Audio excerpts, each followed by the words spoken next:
Meu nome é Paulo Cogos, do canal Ocidente em Fúria. Essa aqui é a minha camiseta do Hans Hoppe. Privatize like a boss. Tem que privatizar tudo mesmo. E nesse vídeo eu quero mostrar a vocês o quão descabidas e insensatas são as posições pró-aborto que alegam que o feto não seria um ser vivo. A título comparativo, vejamos as discussões em virologia a respeito da propriedade dos vírus. Os cientistas discutem ainda se o vírus é ou não um ser vivo, um vírus. E os dois lados têm argumentos interessantes, mas que demonstram o quão absurdas são as alegações de que o feto não seria um ser vivo. Porque aqueles que alegam que o vírus não é um ser vivo, dizem que o vírus não possui certas propriedades que obviamente um feto possui. Aqueles que dizem que o vírus é um ser vivo, reforçam ainda mais o argumento pró-vida. Afinal, se um vírus é um ser vivo, com muito mais razão é um feto, um humaninho, em estágio embrionário, estágio de zigoto, seja lá que estágio for, trata-se de um estágio de vida do mesmo ser vivo, né? Então, como eu não entendo nada do assunto, eu vou ler para vocês alguns trechos. Se nós entrarmos na Wikipédia em inglês, Microbiology of Virus, né, Life Properties, nós vamos ver que os cientistas defendem que os vírus estão no limiar da vida, the edge of life. Então, eles dizem o seguinte: é verdade que os vírus possuem material genético. Olha que interessante. Obviamente um feto também. E isso conta a favor deles serem um ser vivo. É também verdade que os vírus evoluem por seleção natural, o que também conta a favor deles serem um ser vivo. O crescimento dos vírus, diferente de um cristal, incorpora mutações genéticas. Isso é um argumento forte a favor deles serem um ser vivo. E obviamente o feto também é assim. Agora, aqueles que argumentam que o vírus não é um ser vivo, dizem o seguinte: o vírus, ele precisa de uma célula hospedeira para crescer. Ele não se reproduz por si próprio.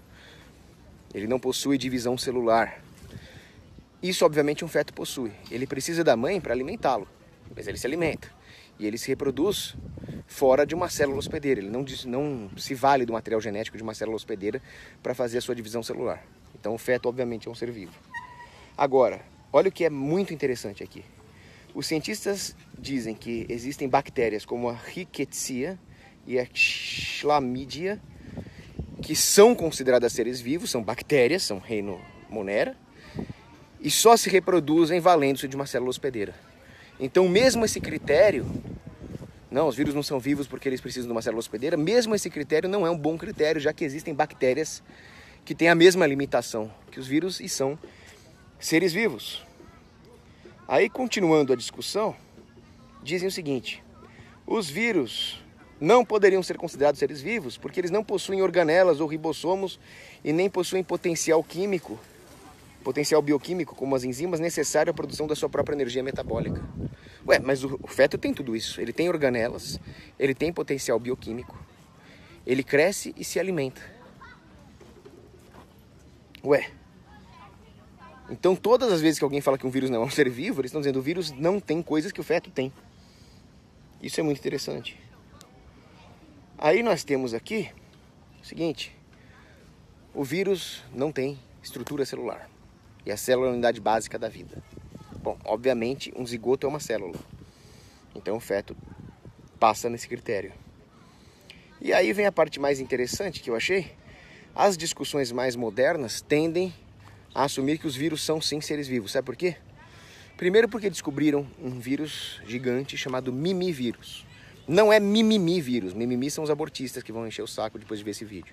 Mas o mimivírus, ele consegue sim se reproduzir fora da estrutura de uma célula hospedeira. Isso é inédito e é muito interessante. E depois que as pesquisas mais recentes concluíram que existe uma biologia universal que junta o caminho evolutivo de vírus e células. Então tem aqui um cientista chamado Caetano Anolis, que fez um estudo com milhares de organismos e descobriu dobras genéticas, né? Essas dobras que ele pesquisou seriam estruturas de proteína que ficam inscritas no genoma das células. Ele analisou mais de 500 dobras aqui que ele achou. 442 dobras são comuns entre vírus e células e apenas 66 são exclusivas de vírus. O que o leva a concluir que existe um caminho comum na evolução das células e dos vírus, e apenas a partir de certo ponto eles tomaram caminhos evolutivos divergentes. O que significa que a construção de uma árvore da vida deve englobar, taxonomicamente falando, os vírus. Enfim, se até os vírus são seres vivos, eles só não o seriam se eles não tivessem características que todos os fetos têm, então, obviamente, o feto é um ser vivo. Ou seja, a discussão de aborto não tem o menor fundamento científico. Ao matar um bebezinho, ao matar um feto, você está matando um ser humano vivo. Isso é assassinato, a discussão acaba aqui.